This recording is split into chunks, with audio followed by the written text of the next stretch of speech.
Muito bem. E aí, tá gostando do programa? Não esqueça de entrar lá nas nossas redes sociais, divulgar Sertão Ponto Inovador no YouTube, no Instagram e no TikTok. Ficamos felizes de estar trazendo pessoas que têm conhecimento, conteúdos para te ajudar a acrescentar mais aí o seu conhecimento.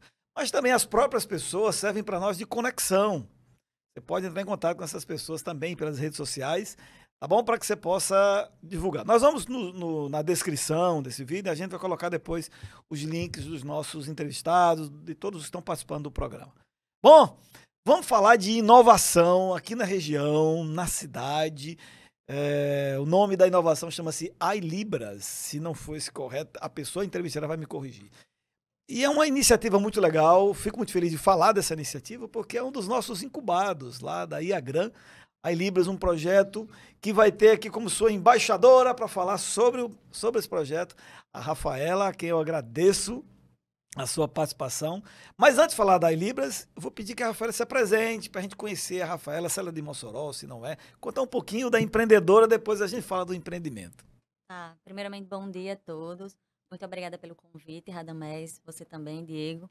E muito obrigada para vocês que estão assistindo. Eu fico muito feliz em contar um pouco da minha história e um pouco da história também da nossa empresa. Meu nome é Rafaela Oliveira, tenho 33 anos, sou aqui natural de Mossoró, Rio Grande do Norte. Estudei na UFERSA, Mossoró, na UFERSA Caraúbas, tenho também especialização em Libras e fiz curso de tradutor, intérprete de Libras e estou na área acho que mais ou menos 11 anos. E de lá para cá, vim me aperfeiçoando e melhorando também na minha área. E aí, abri uma empresa que se chama RR Comunicação e Acessibilidade. Então, se vocês viram os intérpretes no show do Mossoró Cidade Junina, Finecap e entre outros eventos, é a nossa empresa também. E partindo disso, né, do boom que deu na nossa empresa, a gente pensou em por que não ter acessibilidade também em outros espaços de atendimento não somente cultural, mas também espaço de atendimento ao público, seja ele privado ou órgãos públicos. O surdo ele precisa ter esse atendimento, então foi aí que a gente pensou na iLibras. Então é iLibras, é interpretação iLibras. Não. Já vou corrigir, então, não é iLibras. Esse negócio de i a gente tá trazendo tudo, porque é do Foi iPhone, inglês, né? né? Foi Porque inglês, é por né? causa do inglês, é o iPhone, é o iPod, não é iLibras, não, é iLibras. Isso. Agora, fala um pouquinho da iLibras. Qual a proposta que ela pretende atender? Que mercado ela pretende atender? Qual o seu público, o produto, os serviços que ela faz? Pronto. O nosso público, assim, em geral, é a comunidade surda, né? O nosso foco é trazer acessibilidade para ele. Na verdade, o nosso objetivo principal é fazer com que o surdo ele tenha autonomia em todos os espaços que ele vá, seja ele público ou privado. Então, o nosso público é esse. Porém, a gente tem o público e o privado, que faz a forma de contratação. Então, quando a gente se fala em direito à comunicação, eu nunca tive uma barreira na comunicação, eu sempre tive esse atendimento. Mas a comunidade surda, ele sempre tem essa barreira na comunicação quando ele chega, por exemplo, no hospital ou num banco para abrir uma conta ou qualquer tipo de atendimento. Ele tem essa barreira na comunicação porque ele não tem acessibilidade. Então, é aí que entrou a iLibras, para romper essa barreira. Então, assim, quando o surdo ele vai em qualquer espaço, ele precisa ir com um familiar, ele precisa ir com um amigo. Não, eu acho que ele já tem autonomia o suficiente. Hoje em dia, para você ter uma noção, os surdos eles trabalham, eles estudam, eles têm uma vida como nós, né? Como outra pessoa qualquer. Só que o que diferencia é a barreira na comunicação.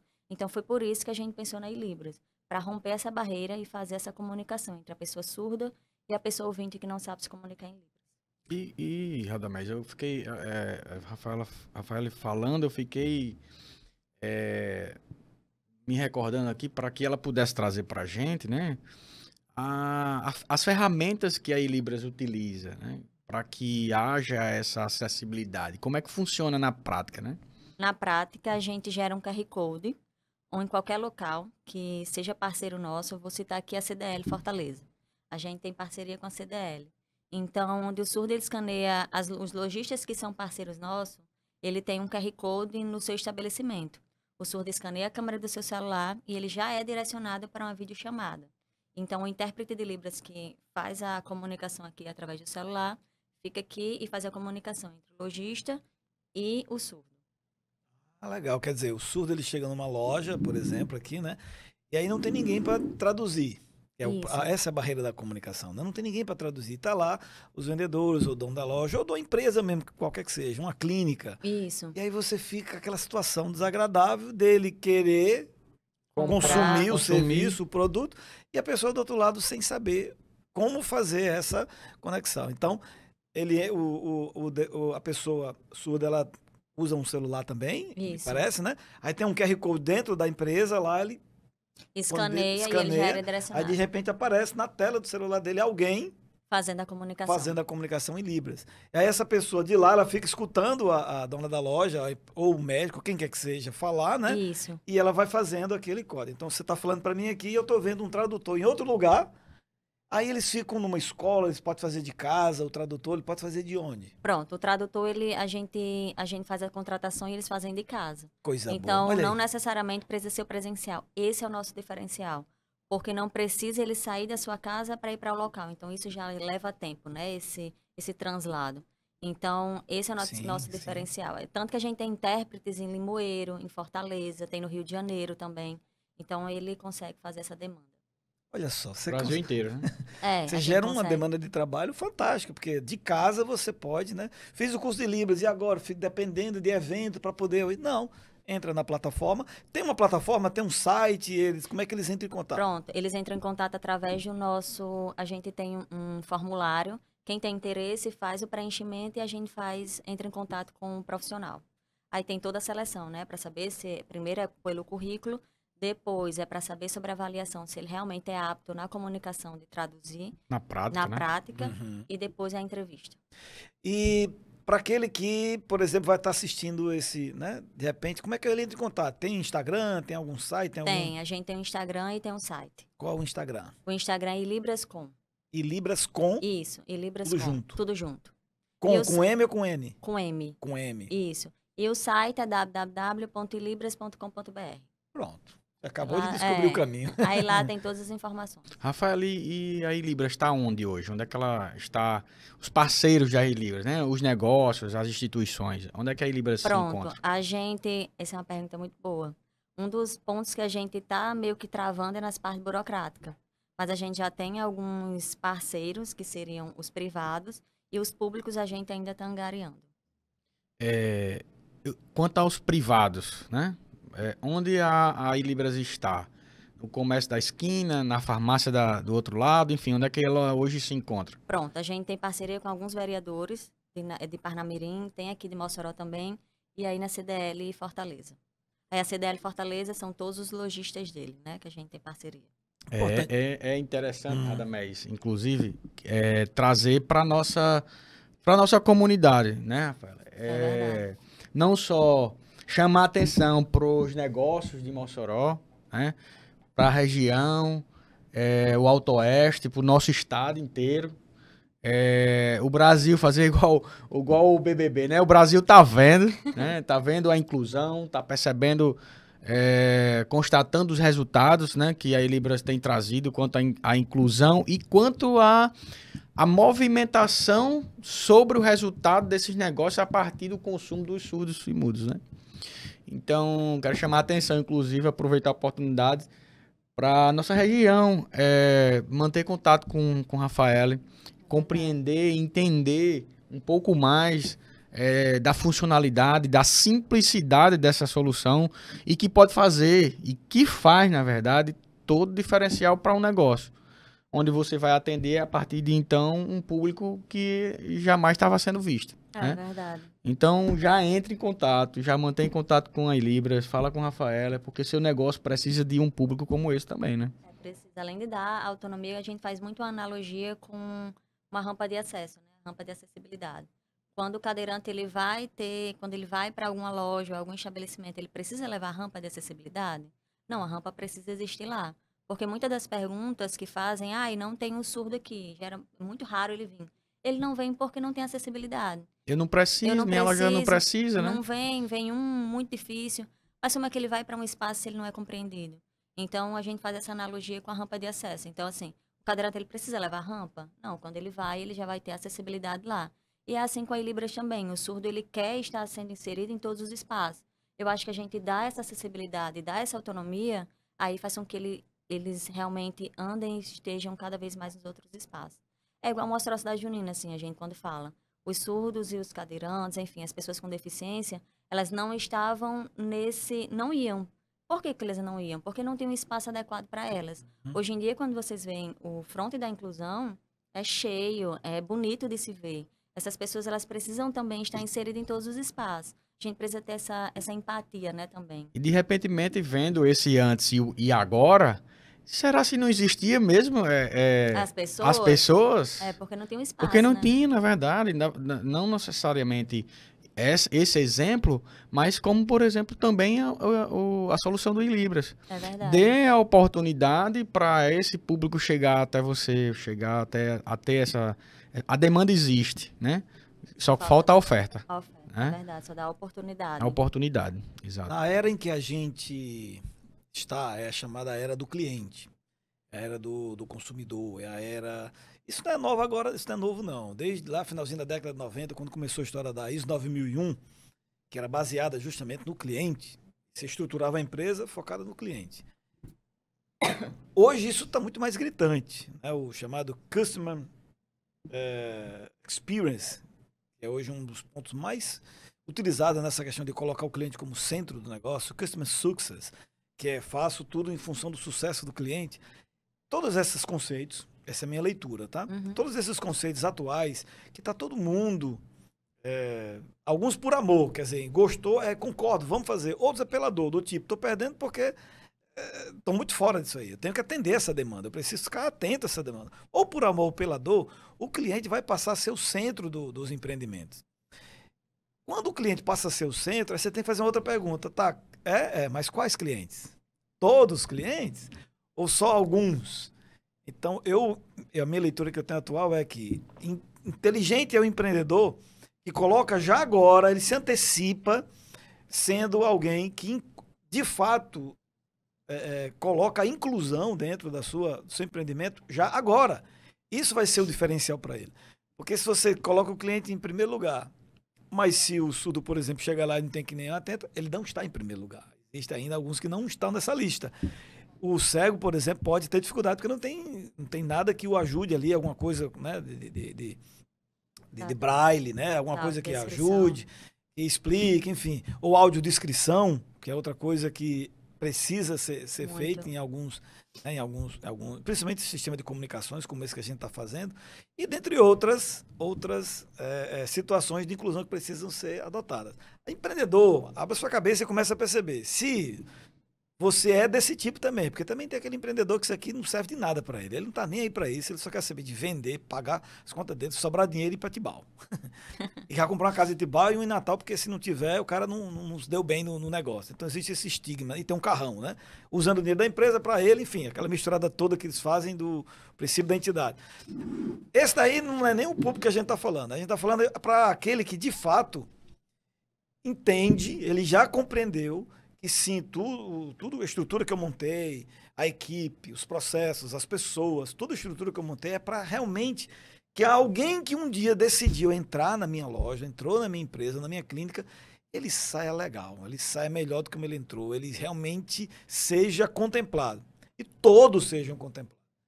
Então, qual a população, eu não sei se você tem esses dados, mas qual a população de surdos de Mossoró e região? População de surdos... 2.500, se eu não me engano. Mossoró.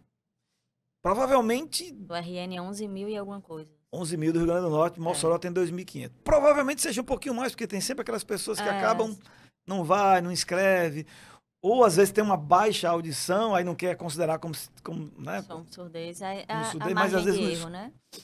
Tem aquela margenzinha. Mas de qualquer forma, 2.500 pessoas precisam ser incluídas se você diz que sua empresa é focada no cliente, que hoje virou a ISO 9001 do momento. Minha empresa é focada no cliente. Será? Pense nesse ponto. Quanto mais você se antecipar e já começar a colocar no seu empreendimento, e olha que coisa mais simples. Quando ela me apresentou na época lá, ela disse, puxa, que coisa simples.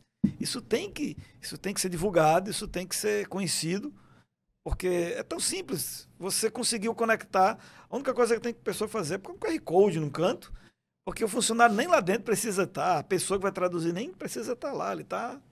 Né? E nem tem custo trabalhista Nem também. tem custo trabalhista. Toda loja hoje em dia tem um Wi-Fizinho, então o cliente vai usando o próprio Wi-Fi da loja, porque todo mundo tem que ter Wi-Fi na loja, porque se for pagar no Pix, às vezes tem que ter para resolver. Então já usa o Wi-Fi ali da loja e, puxa, um custo baixíssimo para um diferencial. Quem já colocar isso hoje, Damião, mas você está falando isso, eu tenho um consultório aqui, eu tenho um escritório, isso é diferencial já. Então, aquele que tem uma loja, já põe, aqui nós trabalhamos com inclusão, 100% inclusão, dependendo da sua, um exemplo que eu estou dando, dependendo da sua necessidade, ao chegar aqui, nós vamos atender.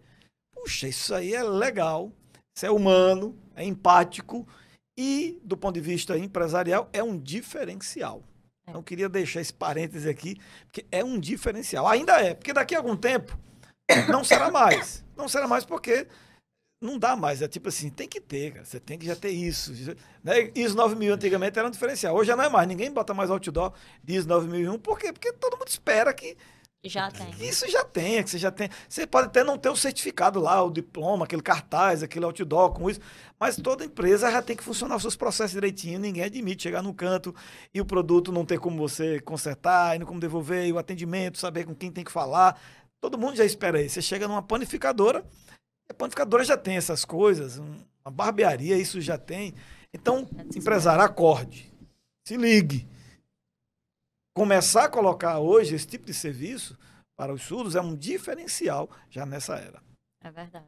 Rafael, e eu lembrei agora, dentro da plataforma da Ilibras, né, existe não só essa conexão empresa, que você disponibiliza o acesso da comunicação com o surdo, né? Mas já existem ações sendo realizadas em prol ou planejamento, em prol desse público. Por que eu pergunto isso? Eu fiz uma conta rápida aqui, tá? Rafael falou que tinha 2.500 surdos em Mossoró. Vamos trazer aí uma renda de um salário mínimo, tá? Média. Vamos trazer uma renda de um salário mínimo. Vamos ver quanto é que roda aqui em Mossoró, trazendo. Para entender e passar para também, não só para o Ilibras, né? Entender o mercado, como também para as empresas. Se a gente tem 2.500 surdos vezes um salário mínimo, eu tenho quase 3 milhões e 800 de renda em reais rodando ao mês. Se eu multiplicar isso ao ano, 12 meses, eu tenho 45,5 milhões de reais só na cidade com esse público de 2.500 reais. De 2.500 surdos. Recebendo um salário mínimo, por exemplo. Em média. Tem criança também, não vai... Exato. Não inclua, mas tudo bem. Então vamos trazer essa ordem. É um mercado de 45 milhões de reais numa cidade como Mossoró. O quanto você teria no Brasil, né? E em termos de potencial de mercado. E o que é que a Ilibras tem feito para atrair ainda mais essas empresas, como também perceber esse público interno do próprio surdo, né? Não só no Mossoró, na região, mas também no Brasil. Como é que a gente tem feito? A gente é muito inserido na comunidade surda. Então, a gente entende a questão da demanda para saber como é que a gente pode passar para os clientes. Eu não sei se eu estou sabendo responder a sua pergunta. O Ilibras percebeu o potencial do público surdo. Sim. E o que é que pode estar sendo planejado ou sendo visto sobre esse mercado, sobre esse público. Não apenas em trazer a empresa como parceiro, mas levar eles para as empresas, é isso? Isso. Por exemplo, existe hoje empresas não só no meio presencial, físico, né? Tem online também, né? Exato. Então, será se eu não tenho uma capacidade de trazer o surdo até a empresa? Sim, de levar estando eles digitalmente, né? Então, o que é que está sendo pensado em prol desse público existente, né? Sim. Então... Além de só a comunicação. Então você quer dizer que a gente criar novos produtos para esse soluções público. Para esse produto. Isso, serviços. Pronto, a única coisa que a gente pensou, mas não seria nem diretamente para a comunidade surda, a gente pensou em ofertar curso, mas é isso aí porque a gente está tendo uma demanda muito grande de procura para aprender Libras, enfim, muito grande. E não só de Mossoró, mas de outras regiões também. Então, a gente está pensando em ofertar um curso. Isso aí já nos dá a capacidade de ter novos profissionais. Mas essa daí que você falou, de pensar para o surdo, a gente ainda não pensou assim. Como é que a gente pode fazer para ele, assim, dentro? A não ser a comunicação. Isso daí realmente a gente ainda não parou para pensar nisso. Sim, entendi. Mas é uma... Mas É um abrir pilar importante aí, né? É importante. Há uma população gigantesca, né? É. Que precisa de... Mas principalmente aqui vale, eu vou fazer outra provocação. Você que é gestor público, precisa fazer ações mais extensivas nesse sentido, né? Juntá-los, né? Permitir que eles possam interagir com as programações culturais, educacionais. Às vezes eu fico lá na própria universidade e eu fico num desespero em perceber a necessidade que a gente precisa ter para recebê-los, e é sempre um negócio meio difícil. Na verdade, não só a universidade, acho que a grande parte dos grupos. Então, cidade como essa, quantas igrejas não existem? Quantos sindicatos não existem? Quantas associações não existem? Quantas universidades, quantas escolas, empreendimentos ou projetos que sempre tem aquelas grandes aglomerações. Essas grandes aglomerações vão ter falas, vão ter discursos, e é sempre um desafio quando toca neste ponto, por conta da carência que é muito grande. A carência de profissionais também, né? Quando a gente fala assim, tem uma demanda muito grande e também tem uma carência na questão de profissionais. É por isso que a gente pensou também na questão do curso, porque a gente precisa de profissional. Então, quando a gente pensa em profissional, não é somente um que sabe Libras básico, mas a gente formar de acordo com o que a gente quer realmente, profissionais qualificados e que já entre e estagie dentro da nossa empresa. Então, ele começaria não dentro da Ilibras logo, né, de cara, mas começaria na RR, que são eventos mais simples. Então, depois disso, iria para... Porque quando a gente fala em coisas mais difíceis, assim como eu quero dizer, é um atendimento no hospital. Então, o intérprete ele precisa ser bastante qualificado, porque ele não pode errar na comunicação. Imagine termos técnicos, os termos né? técnicos. Então, a gente já começaria na RR, que seria uma coisa mais básica, de certa forma, e inseria depois na Ilibras. Então, a gente pensa, quando a gente fala assim, na comunicação, você falou de gestores, né? A gente não tem aqui, em hospitais, na UPA. Quantas vezes a gente já foi de forma voluntária numa UPA aqui em Mossoró, ou até lá em Pau dos Ferros também, enfim, em outras cidades. E o surdo, ele sempre precisa de alguém junto para fazer essa comunicação. E para você ter ideia, Radamés, é um dos maiores medos deles, assim. Será que ele está sendo compreendido? A injeção, será que ele está sendo tomada? É realmente para aquele tipo de dor que ele está sentindo? Então, acho que a gente precisa ter esse despertar, esse olhar mais inclusivo. E não somente inclusivo, mas humano, como você disse, né? Um olhar mais empático também. Então, o surdo adoece, não adoece? Adoece. O surdo compra também, não compra? Compra. O surdo sai de casa, o surdo se diverte, o surdo... Ou seja, é uma visão não apenas inclusiva no sentido empático da coisa. Não. Existe uma prioridade quanto a essa potencialidade onde os surdos podem chegar. Essa prioridade de visão, os negócios, as instituições, as organizações, elas precisam perceber a presença desse público amplo. Né? Não só o surdo, mas, enfim, todos os deficientes, né? Visuais, enfim. É verdade, as pessoas com deficiência, de forma geral, né? Muito bom. Queria deixar aqui para as palavras finais da Rafaela, agradecer já desde já, parabenizar pelo trabalho. Nós lá na Incubadora estamos fazendo lá a divulgação, que pode, eu fico, às vezes minha mão fica coçando assim, porque eu vejo um projeto desse fantástico, porque o projeto da Ilibras não é um projeto local, o potencial dele é para o país inteiro. E eu fiquei muito feliz quando soube que a Ilibras estava sendo incubada pela Iagran. Eu também acredito muito, tem um propósito muito forte na Ilibras, né? E parabéns mesmo. Só as dificuldades vêm, os desafios são grandes, mas sempre olhar para frente, né? Sempre olhar para frente e não desistir. Porque é possível escalar, é possível ter uma visão a nível Brasil. Mesmo que eu sempre falo que muitas vezes a gente não é reconhecido pelo lugar onde nasce. Inclusive isso é bíblico, né? Então, se dispõe, traz visibilidade para a cidade, mas não se limita à cidade. Vai para fora. Tem potencial gigantesco mesmo de escalabilidade, e eu falo ainda mais, não apenas o Brasil. Libras é uma comunicação universal, né? Independe seja argentino. É a comunicação brasileira. Cada país tem sua língua. Mas Língua há uma ramificação que pode se extinguir, se atender em outro país. É uma necessidade global. É uma necessidade global. Existe foi o que eu quis te colocar. Existe uma demanda a nível global. Quer seja uma língua brasileira, quer seja, não importa, mas a necessidade existe. Então, existe uma possibilidade de escalabilidade global. Entendeu? Então, continuar.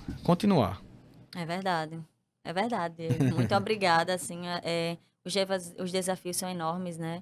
Principalmente eu que estou ainda angariando, estou começando. Tá no início. Estou no início e aí, às vezes, o não desestimula, mas aí bola para frente, que com certeza a gente vai andar. Eu acredito muito no projeto, eu acredito muito no potencial que o projeto tem e principalmente em quem a gente está atendendo.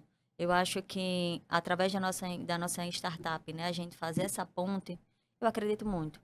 Então, vocês que estão em casa, assim, primeiramente, muito obrigada pela oportunidade.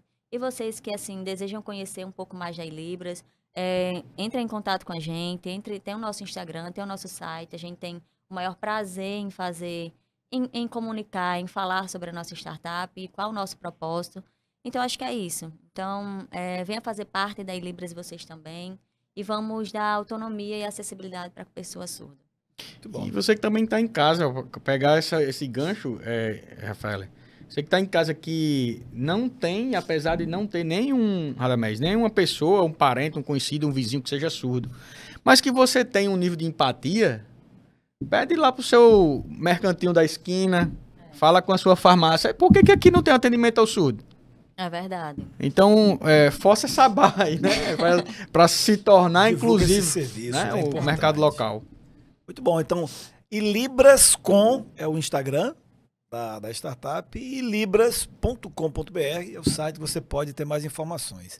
Eu achei excelente. Exato. Conecta pessoas que fazem uma formação, a ideia do curso, vamos botar esse negócio para frente. Vamos. Porque o curso... Vamos fazer a parceria com a universidade, eu acho que a gente precisa fazer isso. Vamos conversar sobre esse assunto, porque precisa.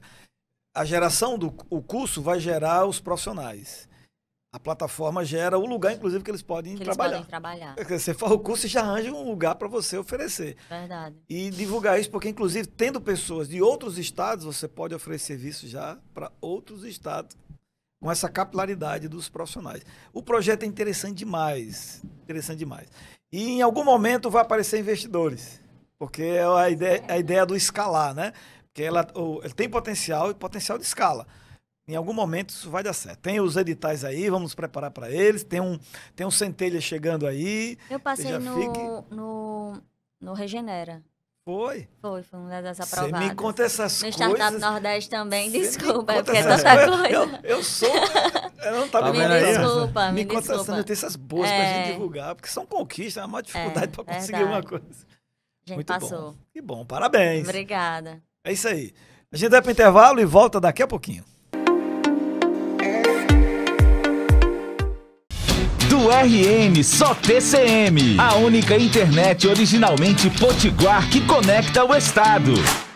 Do mar ao sertão, a TCM está em quase 20 cidades do Rio Grande do Norte, se conectando de verdade com a nossa gente. Com a TCM, você tem mais velocidade e estabilidade com internet 100% fibra ótica. E ainda, TV com mais de 115 canais, incluindo o canal da TCM com notícias da região e entretenimento. E streaming com o TCM Box, o aparelho que transforma a sua TV em smart, onde você pode pausar e voltar a programação quando quiser, mas a nossa conexão vai muito além. A TCM faz de tudo para que você tenha sempre a melhor experiência com um atendimento humanizado e assistência técnica rápida e eficaz. Vá até a loja mais próxima de você ou assine pelo telefone 84-3315-0710. TCM Telecom, sempre à frente com você.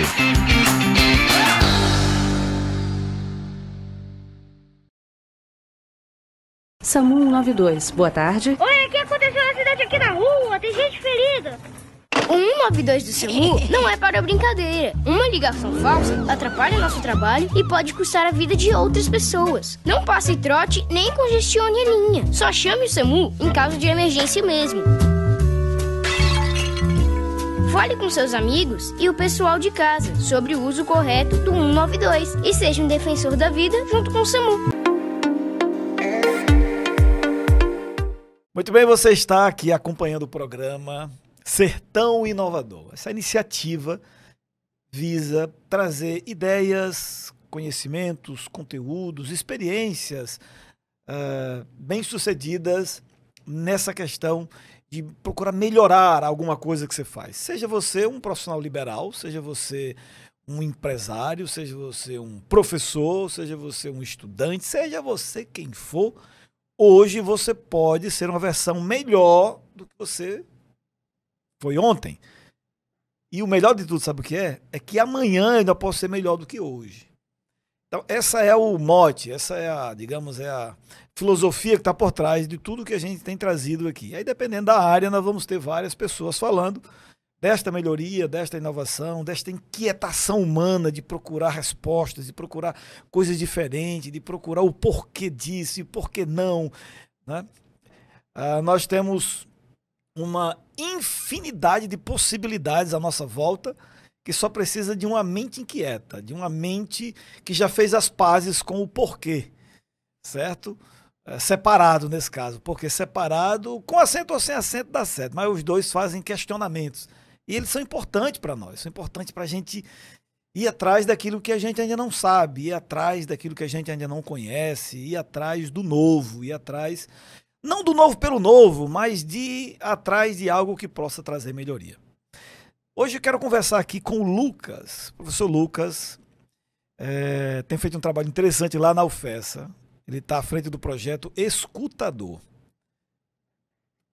Você vai precisar de orientações sobre isso, como eu também precisei, para a gente entender melhor como funciona. Então, para que isso seja feito da melhor forma possível, eu convidei ele aqui para o nosso programa, para que ele possa explicar para nós um pouco sobre esse programa. Quero desde já agradecer a vinda do Lucas e pedir para o Lucas, vamos começar pelo próprio Lucas. Eu sou um humanista, então, antes de qualquer coisa, para mim, o mais importante é a pessoa. Eu sempre digo que o melhor do Brasil é o brasileiro. Então, primeiro a gente tem que conhecer o brasileiro. O pior também do Brasil vai ser também, é a pessoa em primeiro lugar. Mas nesse caso a gente está procurando o lado bom das coisas. Você apresenta um pouquinho, Lucas, para nós. Obrigado pela sua vinda.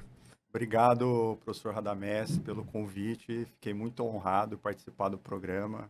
Super interessante essa motivação, né, do programa, e fiquei realmente honrado, né, de poder fazer parte dessa história. Eu acho que eu sou um brasileiro mesmo com B maiúsculo, porque já morei em muito canto do Brasil, já fui desbravando o Brasil ao longo da minha vida, né, e cada vez mais subindo, né, comecei lá no Sudeste, que é da onde eu sou, né, da onde eu nasci, né, nasci no interior de São Paulo. E depois que eu casei, a vida profissional começou, aí fui subindo, passei um estágio na Bahia, né, como um período de pós-doc lá na Bahia. Então, eu sou biólogo, né, e estudei mestrado, doutorado, fiz toda a minha carreira voltada para a área da ecologia, né, e tenho uma formação específica na área de ecologia aplicada, cursei um programa de pós-graduação interunidades na Universidade de São Paulo, e aí comecei essa minha carreira de pesquisador e docente, né? Então, estou aí atuando como docente e pesquisador oficialmente desde 2012, né? Comecei lá dando aula como professor substituto na Universidade Federal de São Carlos, no campus de Sorocaba, e aí a vida foi escalando e foi me levando para vários lugares. Por isso que eu estou falando que eu sou um brasileiro com B maiúsculo, né? A gente passamos um período em Salvador, na Bahia, um período de pós-doc, e há cerca de 3 anos eu cheguei aqui em Mossoró, no Rio Grande do Norte, com um contrato de professor visitante, né, na Universidade Federal Rural do Semiárido, nossa querida UFERSA. E ao longo desse período eu tive a felicidade de ser contemplado, né, junto com uma parceria com o ICT de Campinas, um projeto, um financiamento da FINEP, cujo título é esse que você falou, né? O Projeto Escutador, como a gente chama ele com muito carinho, né? Então, é isso. Esse é o Lucas, né? O Lucas, ele tem formação na área de ecologia, mas em toda a minha carreira eu tive uma preocupação muito grande em tentar desenvolver, produzir conhecimento, tendo em vista um conhecimento que tivesse ampla aplicação para resolver problemas sociais, né, ambientais, né, mas que são problemas de ordem social também. Então, hoje eu trabalho tanto na interface da acústica, né, então eu me considero um pesquisador hoje bastante interdisciplinar, né, porque eu consumo informações que são provenientes de diferentes disciplinas, né, como acústica, como a ciência cidadã, como a própria ecologia, né, e tenho feito do meu honorário aí, do meu trabalho, né, do meu labor, esse grande objetivo de tentar de forma inovadora, né, de forma construir, né, um espaço que seja relevante para que essas coisas, para que grandes problemas possam ser resolvidos.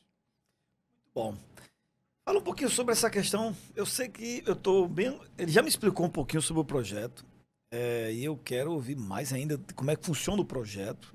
Queria que ele explicasse para nós o que é o Projeto Escutador, que fase está, como é que está, né, as etapas. Mas antes disso, eu queria que ele falasse um pouquinho essa questão de equilibrar a docência com pesquisa. Às vezes eu conheço alguns professores que se apaixonam pela docência, não quer pesquisar. Já outros gostam mais da pesquisa e não gostam muito da sala de aula. Você se identificou com alguma das duas? Você gosta das duas? Como é que é um pouco dessa atividade? Essa atividade, no momento, ela está um pouco desequilibrada, mas eu estou procurando equilibrar ela, né? O Projeto Escutador tomou uma demanda muito forte da área de pesquisa, né? Enfim, mas eu gosto muito das 3 esferas do ambiente universitário, que é a pesquisa, que é a educação e que é a extensão. Então, eu procuro trabalhar nessas 3 áreas, né? E o Projeto Escutador, ele acaba abraçando, de certa forma, isso, porque ele tem a ver com educação, ele tem a ver com extensão, né? Porque ele sai dos muros da academia, né? Ele vai para fora, né? Ele procura a colaboração com o público, e a pesquisa, que, assim, acho que é o cientista que se descobre, né, com essa virtude, né, de querer entender fenômenos, né, no planeta. É quase como se uma abelhinha picasse a gente e a gente ficasse ali, virasse um zumbi da ciência, né, quisesse descobrir cada vez mais e mais coisas, né, que possam não só satisfazer os nossos desejos pessoais, mas que possam servir para que a nossa sociedade seja cada vez melhor, ou saiba cada vez melhor gerir os recursos que tem. Tá? Então, para mim, as 3 áreas do ambiente universitário são praticamente ou igualmente importantes. Eu gosto das 3 áreas também. Confesso a você que, no início, eu gostava mais de dar aula. Principalmente pela capacidade de poder entregar para um público algum tipo de conhecimento que mudasse a vida deles. E acho que isso aí é super relevante, é importante demais. Com o tempo, eu fui minimizando esta vontade minha de poder fazer esse tipo de transformação, uma vez que eu entendo que para alguns alunos eu não sou a melhor opção. Porque para alguns alunos ele consegue adquirir isso que eu queria que ele adquirisse sem mim. Com internet, né, com bons livros. Quer dizer, a capacidade de aprendizado hoje, essa é a minha leitura, ela passou da capacidade de ensino. Aquela pessoa que acha que realmente ele ensinar numa sala, dar aula, ele pode limitar muito a capacidade de aprendizado do aluno se ele acha que tudo que um aluno tem que aprender é aquilo que ele tem que falar. Principalmente aquele professor antigo, né, que é meio que se considerava um wiki teacher. Ele acha que ele tem que ter resposta para tudo, que ele que estudou, tá nele, tá tudo dentro do que ele aprendeu. Eu já acho que a era que nós vivemos ainda existe, ainda uma boa parte de pessoas que precisa disso, mas, principalmente hoje em dia com inteligência artificial, enfim, esse processo de absorção de aprendizado, esse processo de captura de conhecimento, ele mudou de locus. Não está mais no professor que ensina, está nos alunos que aprendem. Então eu diminuí um pouco essa, digamos, essa perspectiva de querer estar em sala. E também pela minha voz, com o tempo comecei a ficar um pouco rouco. Aí eu comecei a olhar mais, aí comecei a ver também, gosto muito da parte de extensão. Fazer algo, isso sempre foi um conflito, e hoje eu atuo dentro da universidade, numa atividade que para mim deveria ter várias delas, várias atividades como essa, que é o que o conhecimento adquirido na universidade pode impactar direto na sociedade, né? Então eu estou dentro de uma incubadora que faz isso diretamente. Estudantes, professores e alguns pesquisadores promovem estudos, pesquisam, mas não pesquisam para si ou para fazer artigo e melhorar sua carreira dentro da universidade ou só para satisfazer. Mas ele fura a bolha e ele vai entregar lá fora, fazer coisas para as pessoas. Eu sempre achei isso uma coisa muito importante. E desde que eu entrei na universidade, eu sempre fiz alguma coisa de extensão. Eu invento. Quando não tenho o que fazer, eu invento alguma coisa. Agora, como eu estou na incubadora, isso meio que não precisa mais inventar, porque ela já tem. Eu já fiz palestras, inventei cursos, já inventei ações, levei aluno para lá. Porque me parece que há uma certa dificuldade, não é geral, mas em algumas universidades, em que a comunidade está lá fora, ela virou, às vezes, um telespectador daquilo que acontece dentro de um campo, mas ele não entra no campo, não faz parte disso, não beneficia, só assiste. Eu acho isso um prejuízo grande. Não sei qual é a sua visão sobre isso. Até porque a ciência ela é dinâmica, né? Então, existe uma visão muito tradicional, e aí a educação tradicional, né, que é essa educação do passado, né,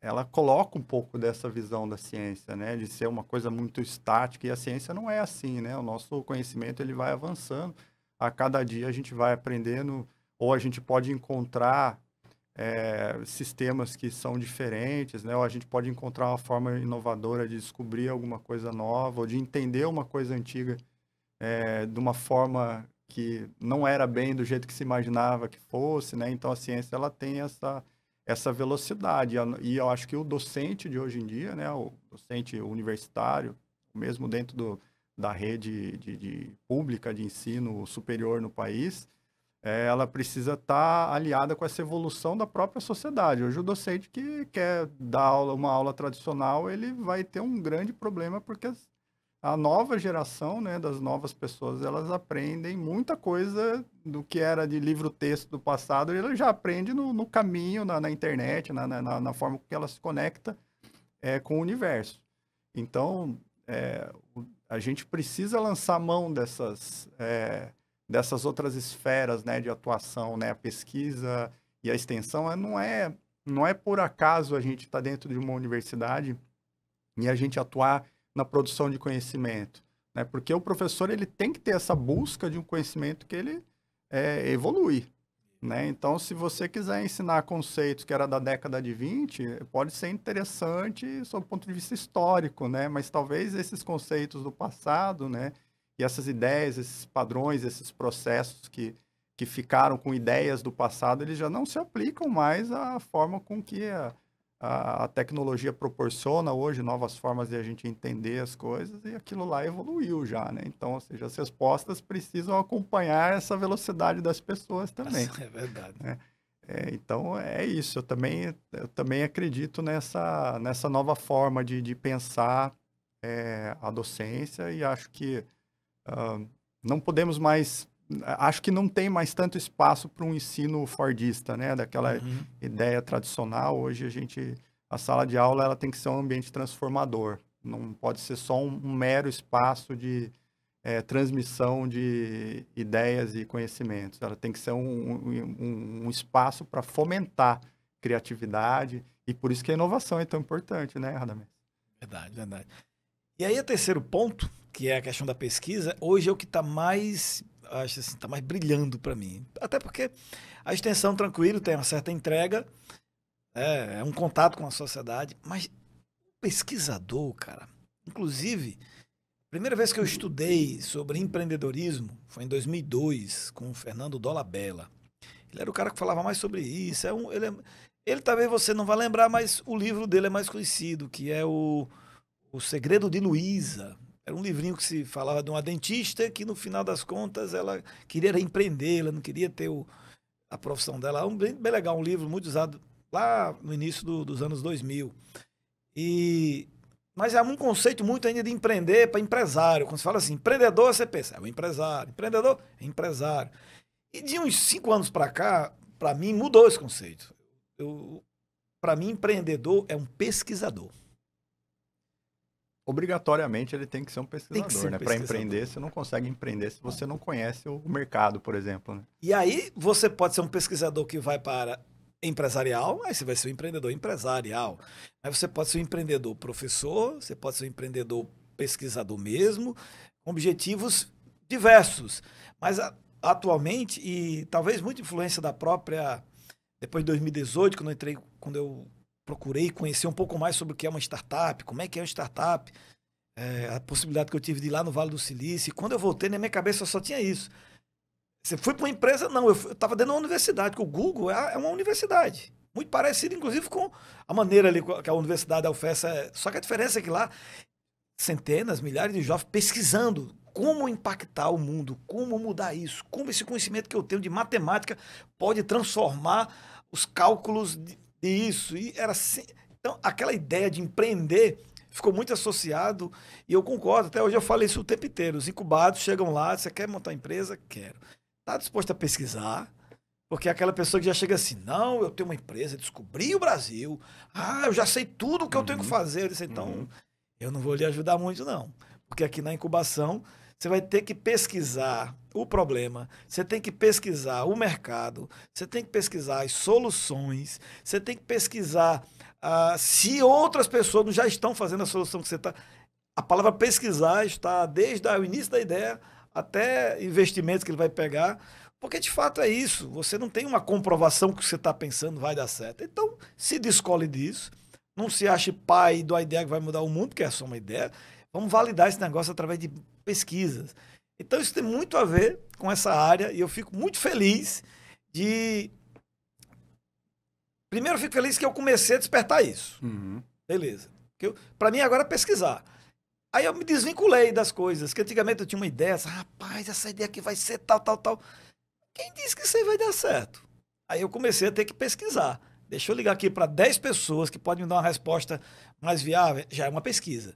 Aí eu comecei a escutar, baseado em que você está fazendo isso? Você já verificou isso? E ele variável tá, eu disse, rapaz, muita pergunta, me gerou mais pergunta, mais pesquisas.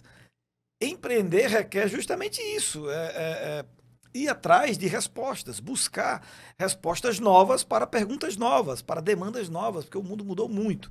Então, eu gosto muito dessa maneira de encarar hoje, e não me considero um pesquisador, mas um apaixonado por esse tema.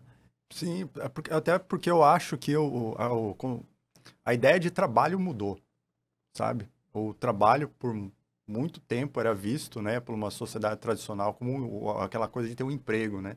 O que você faz, né, para viver, né? De ter um emprego, uma questão relacionada à sobrevivência. E o trabalho hoje, ele não é mais assim. O trabalho hoje qual que é a tua missão no mundo, e o trabalho, ele acaba sendo uma oportunidade de aprendizado.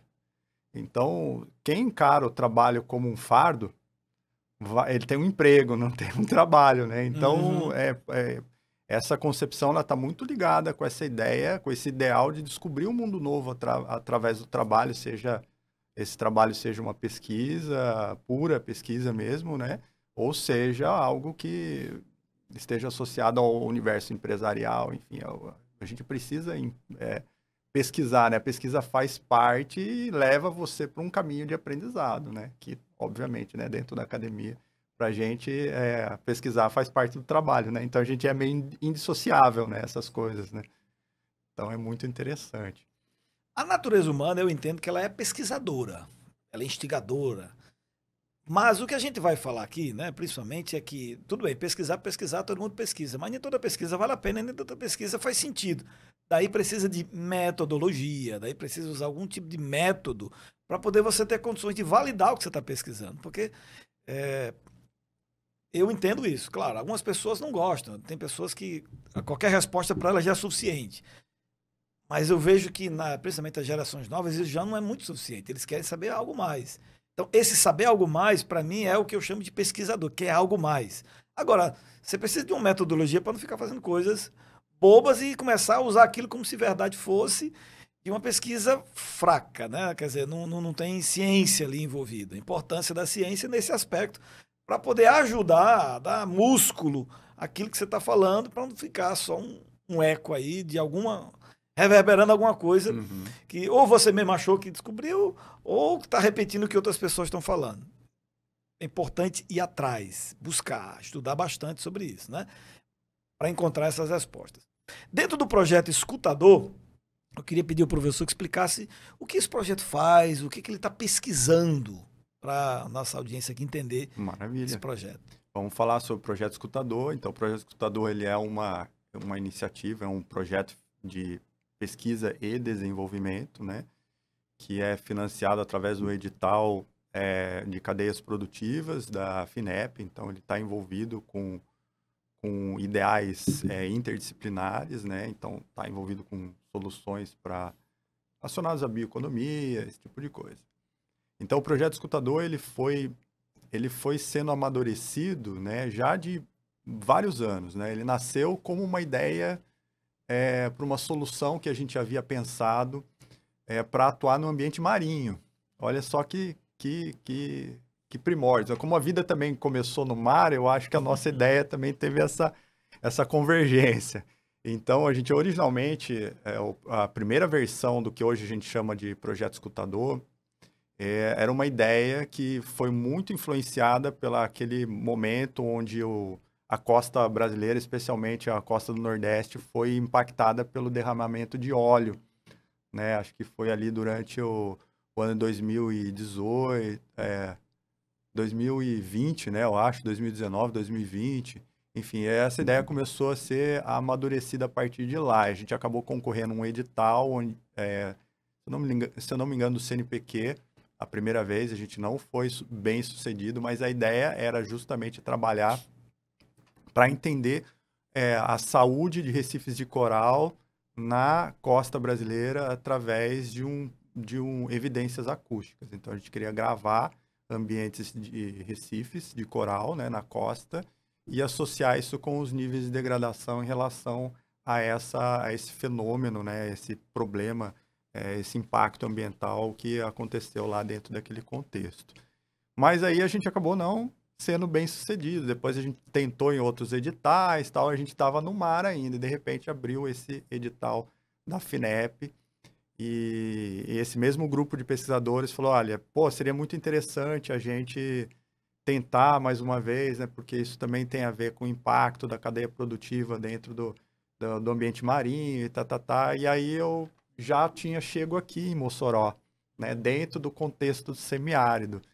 Então, o semiárido tem as suas próprias particularidades e os seus próprios problemas ambientais, né, que também me trouxeram à tona muitas questões, assim, que eu falei, vamos transformar como é que o sertão vai virar mar, né?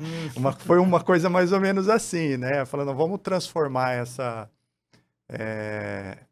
ideia que a gente tem aplicada ao ambiente marinho para estudar os ambientes da região do semiárido. Então, a nossa ideia com o Projeto Escutador é criar uma ferramenta que ela usa conceitos de inteligência artificial, tá? E aprendizado de máquina, né? A gente chama no projeto de aprendizado de escuta de máquina, porque o projeto tem essa particularidade do ouvir, né?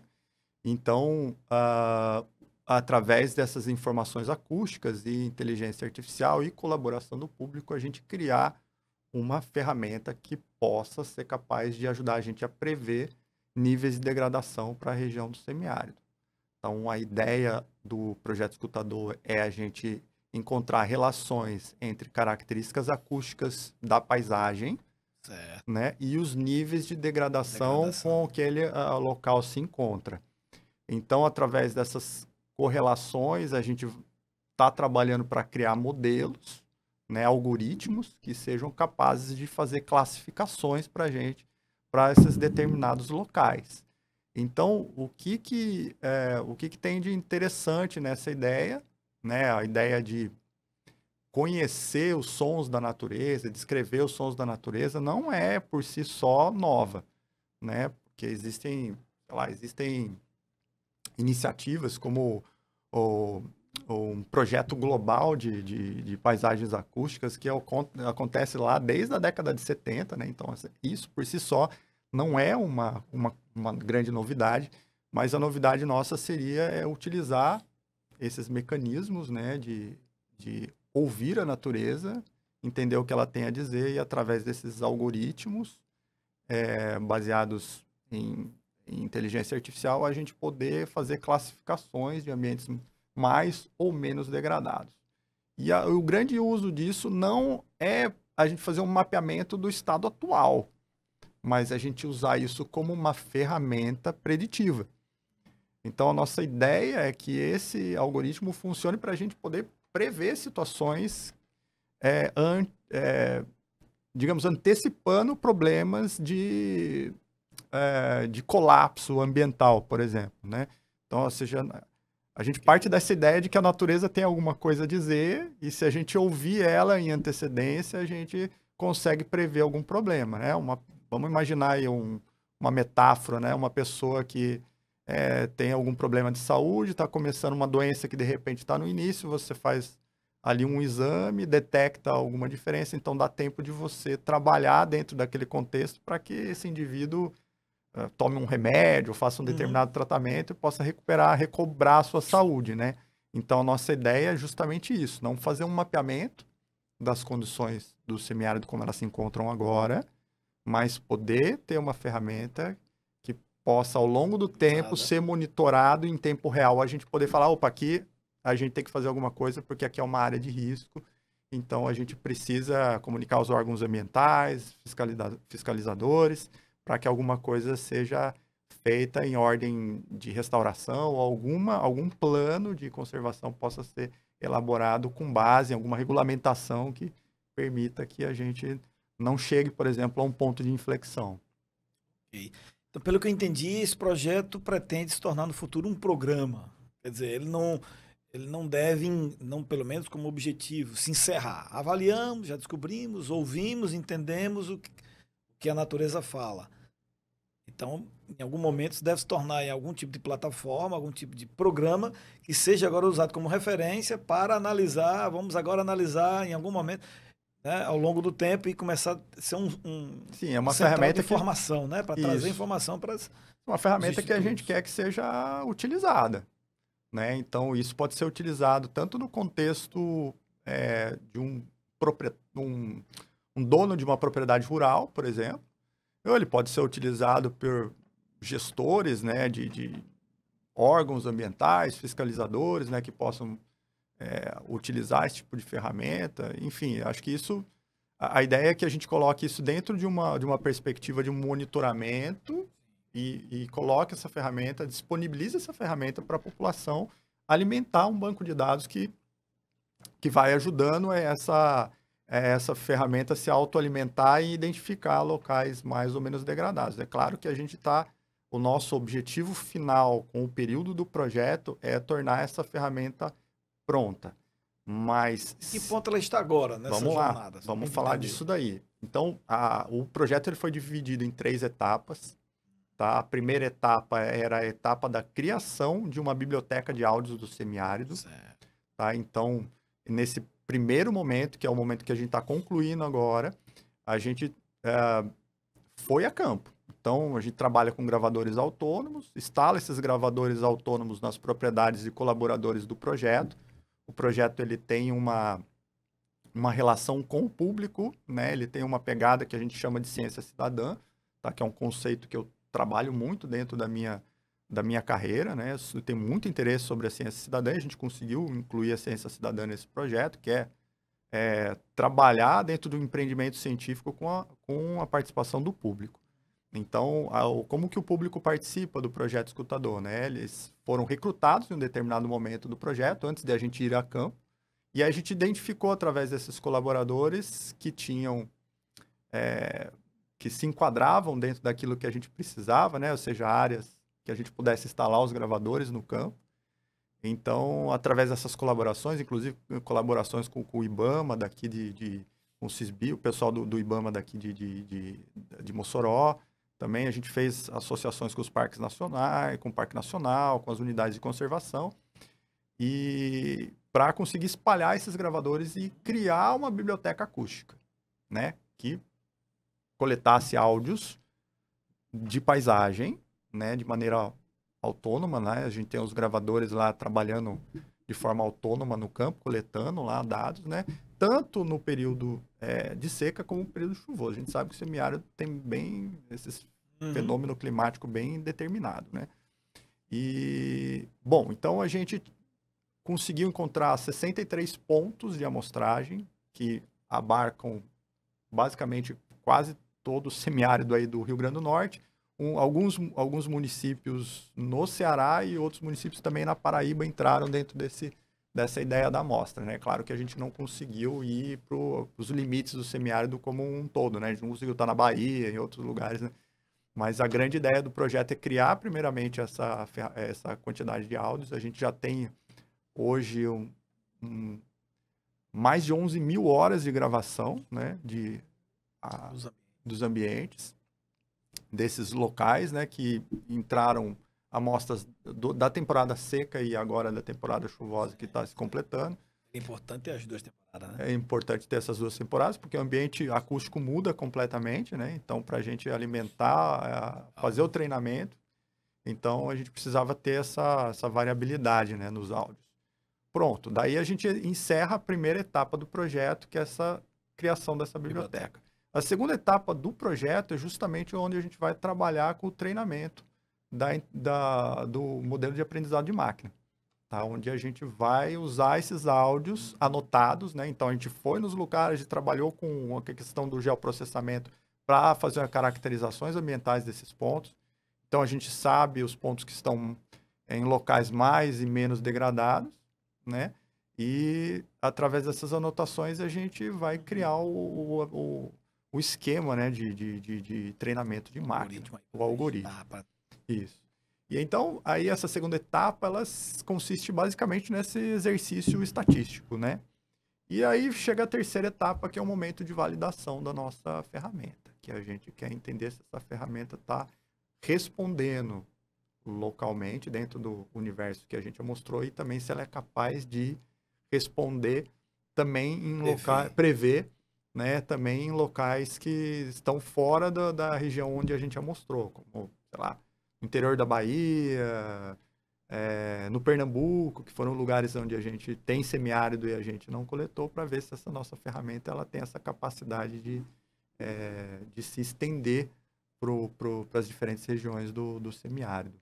Tá? Então, o projeto ele tem essas 3 etapas. E a gente tem essa grande preocupação de não ser só uma novidade e ser inovador, né? Que eu acho que tem uma grande diferença, né, nisso daí. A gente tem várias características que são novas, digamos assim. Agora, para o projeto ele se tornar inovador, ele precisa ter uma agregação de valor, né? Então, é o que a gente... Por isso que é tão importante para a gente, né? A equipe do projeto tem toda essa preocupação de que essa ferramenta realmente seja aplicada. Tá? Essa preocupação ela é válida porque ideias, né? Ou mobilizar a criatividade para fazer perguntas e questionar e ir atrás, isso é tranquilo, é normal e é bom que exista, né? Há muitas pessoas fazendo isso. Quando a gente já trata isso como algo inovador, aí a gente geralmente da área das startups, a gente já começa a falar, bom, aí no final tem que sair alguma nota fiscal. Quer dizer, ou seja, ou alguém compra isso, Sim. ou um governo investe. Porque inovação é criatividade com nota fiscal. Isso. Quer dizer, alguma coisa prática, sai um contrato, sai alguma coisa que entrega aí, alguém se interessa por aquilo. Se não houver um grupo, uma população, PF, né, pessoa física ou pessoa jurídica, interessada em adquirir, foi só criatividade. A gente chama assim, foi só uma coisa legal, ficou diferente, tal. Mas não agregou valor para alguém. Porque agregar, para quem pesquisou, agregou. Sim. Mas a inovação não se faz para quem pesquisa, faz para quem vai consumir, de alguma forma, um impacto, né? E eu também estou aqui na torcida, fica ali, nossas salas ficam próximas, né? Enquanto vai lá no cowork, a gente está ali dando apoio, querendo que realmente isso, né, chegue a um fim e que é o que vocês também desejam, né? Para entregar algo concreto. E lá no final, puxa, isso aí pode ser uma ferramenta fantástica para, né, essa parte preditiva de poder analisar uma região, ver como é que tá, como é que vai ser, vamos ouvir, né? Vamos ouvir a natureza. Sim. Faz até sentido para qualquer... Às vezes a gente escuta isso de maneira muito empírica do agricultor. Às vezes eles fazem isso, Sim. né? Lá vem a chuva. Esse som não é bem isso. Não vai ser. Eu me lembro do meu avô fazer isso. Ele ficava aquele monte de... A época das ribaçãs que a gente chama, né? Elas vinham, elas estão diferentes nessa época. Aí eles perguntam, será que é porque... Aí fica fazendo... Claro, eu estou fazendo aqui uma... Mas nessa leitura de ouvir a natureza, ao ouvir a natureza, ela dava alguns sinais. E aí, será que ela tem alguma coisa a falar? Do ponto de vista geral, com certeza. Eu que não estou sabendo ouvir. Existe uma ideia bastante generalizada na literatura, né, de que os sons ambientais, eles correspondem tem uma alta correspondência com as condições de saúde, entre aspas, do ambiente. Então, essa concepção, ela já é uma concepção bastante antiga, data desde um livro da década de 60, que... Já tinha alguém pesquisando. Rachel Carson escreveu um livro na década de 60 que se chama A Primavera Silenciosa. Então, ela usou uma ideia muito interessante de algo que acontecia nos Estados Unidos, onde era um momento onde se usava muito defensivo químico para a agricultura, e eles notavam cada vez mais a primavera mais silenciosa, ou seja, onde antes se ouvia o canto dos pássaros, agora com esse monte de defensivos químicos utilizados na agricultura, né? É óbvio que mata a praga, mas mata a planta, né? Tem consumir depois. Exatamente, tem um prejuízo, assim, em termos de equilíbrio ambiental, né, generalizado para a biodiversidade. Então, ela trouxe essa ideia, né, da primavera silenciosa, até de uma forma bem poética, né, onde se ouviam os pássaros já não chegam mais, né, hoje já não temos mais os sons dos pássaros anunciando a primavera, né, que é uma coisa hiper poética, né, que o universo do som traz pra gente, né? Essa coisa dessa ideia de orquestra da natureza, né? Que é uma outra visão que que influenciou muito o que nós hoje chamamos de ecologia da paisagem acústica, do inglês Soundscape Ecology. Então, que foi uma ciência super recente, formada aí por um grupo de pensadores que pensavam nos sons do ambiente, como também faziam uma brincadeira entre o som da natureza e a música, tá? Eu até trouxe aqui um livro para presentear o meu amigo Radamés. Na verdade, o livro não sou autor do livro, tá? O Som em Volta, da música, a ecologia da paisagem. O Giovanni, que é um dos autores desse livro, né? O principal autor desse livro aí, ele é um dos pesquisadores do Projeto Escutador, né? E alguém que ficou muito interessado nessa ideia, né, da orquestra da natureza, né? Ou seja, a gente fez um exercício, toda uma revisão bibliográfica muito grande no início do Projeto Escutador, né? Com todos os desdobramentos do projeto. E, assim, ao se deparar com a literatura e ver, né, essa influência, a visão que as pessoas têm sobre a escuta atenta do ambiente, e como isso se relaciona com a música, né? As harmonias, né? O sapinho que cantou aqui, daqui a pouco cantou uma outra espécie de ave ali, né? O próprio som do vento, como que esses ruídos eles se encaixam dentro de um contexto que parece que é ordenado, né? Então ele traz tudo isso contando uma história muito interessante, espero que você goste.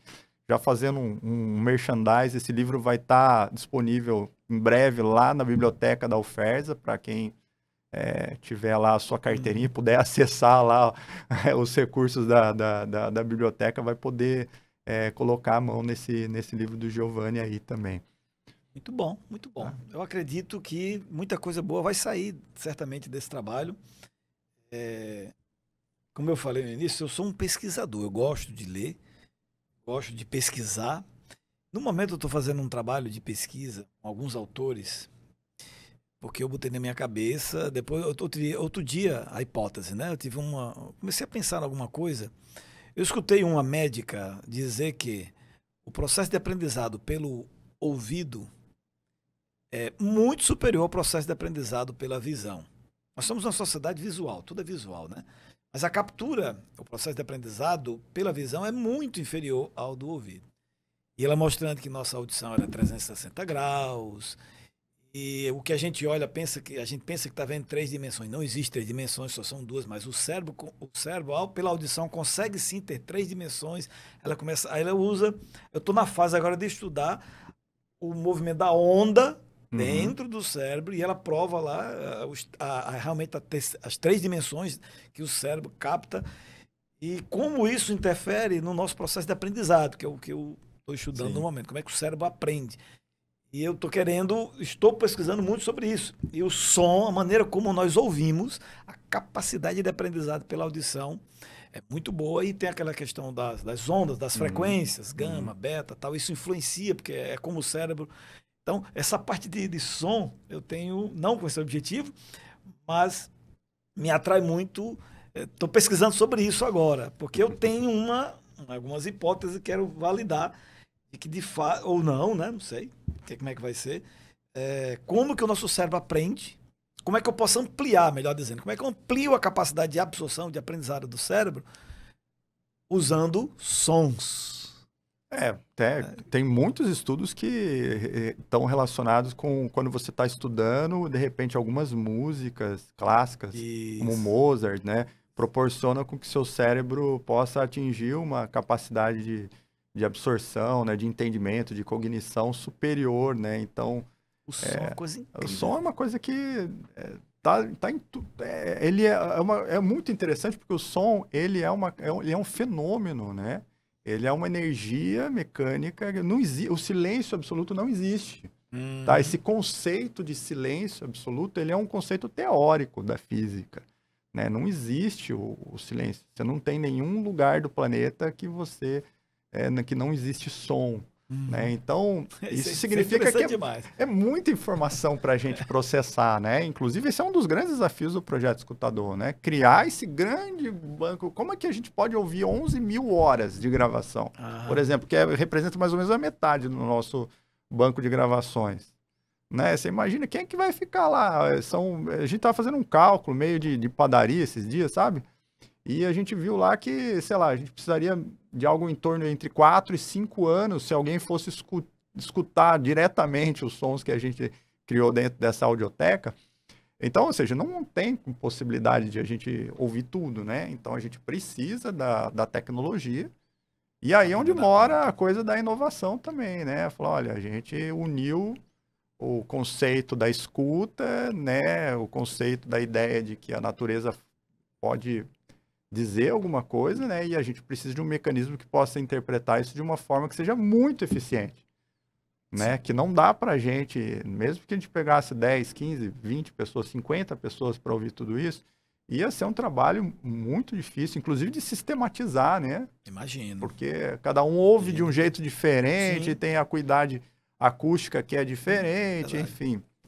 Então, tem toda uma questão onde a gente teve que lançar mão dessa tecnologia para começar a interpretar isso daí. E, obviamente, são coisas que têm muito custo para a gente, né, dentro do desafio. Agora, o desafio leva a gente para um outro patamar, né? Então, é muito bacana. Obrigado, professor, pela vinda, pela participação. Espero que tenha ajudado o pessoal a compreender como é que funciona. E, em breve, né, quem sabe lá na frente, voltar aqui para a gente já saber um pouco da segunda etapa, enfim, das fases. Quando estivermos por aqui, esse programa estiver no ar, aqui é o espaço para a gente ouvir essas inovações, esse tipo de pesquisa. Agradeço a sua participação e até a nossa próxima edição.